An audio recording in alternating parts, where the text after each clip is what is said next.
Kisah Nabi Ilyasa alaihissalam. Nabi Ilyasa alaihissalam diangkat menjadi nabi oleh Allah sekitar tahun 830 sebelum Masehi dan ditugaskan berdakwah kepada Bani Israel dan juga orang-orang Amoria di Panyas Syam. Masa kecil Nabi Ilyasa sangat menderita. Ia hidup bersama ibunya. Atas izin Allah SWT, mereka berdua dipertemukan dengan Nabi Ilyas alaihissalam yang saat itu sedang dikejar-kejar oleh kaumnya yang ingkar. Ia melanjutkan ajaran tauhid dari Nabi Ilyas alaihissalam dan berdakwah kepada Bani Israel.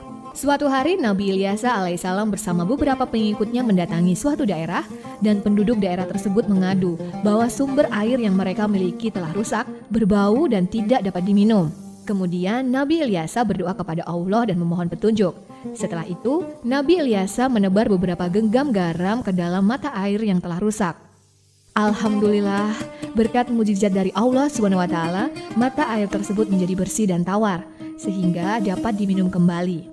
Hal ini merupakan salah satu hal yang menyebabkan Nabi Ilyasa alaihissalam kelak diangkat menjadi raja.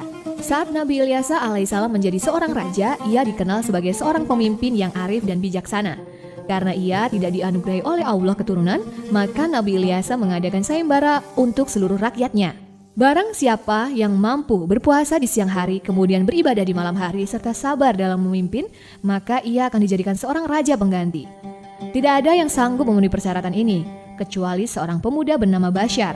Kelak, oleh karena kesabaran dan keadilan Basyar saat menjabat menjadi raja pengganti, ia mendapat gelar Zulkifli, atau kita mengenalnya sebagai Nabi Zulkifli alaihissalam. Nabi Zulkifli alaihissalam diantaranya. Ibunya bernama Rahmah. Zulkifli berarti orang yang sanggup. Saat yang ditunggu tiba. Sejak pagi hari rakyat berbondong-bondong datang memenuhi alun-alun istana untuk mengikuti sayembara. Nabi Zulkifli ada di antara kerumunan massa. Mereka harap-harap cemas menanti kemunculan raja di panggung utama. Beberapa dari mereka ada yang percaya diri dan yakin akan bisa duduk di atas singgasana menggantikan raja.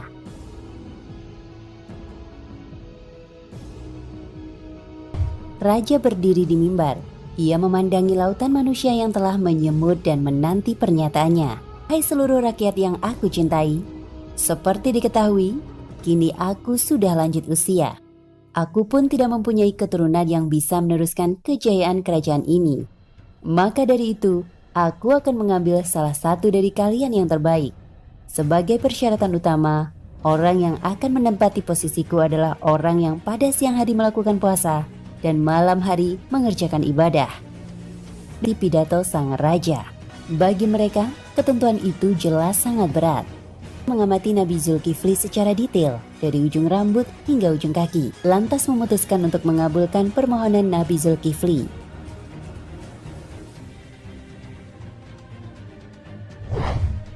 Malam harinya sang raja bisa tidur tenang. Ia senang sebab sudah menemukan putra mahkota. Sejak itu Nabi Zulkifli tinggal di dalam istana menemani kegiatan-kegiatan raja. Namun kemewahan segala fasilitas istana, kemilauan permata, hamparan permadani, dan empuknya ranjang tidur tidak membuat Nabi Zulkifli lupa daratan.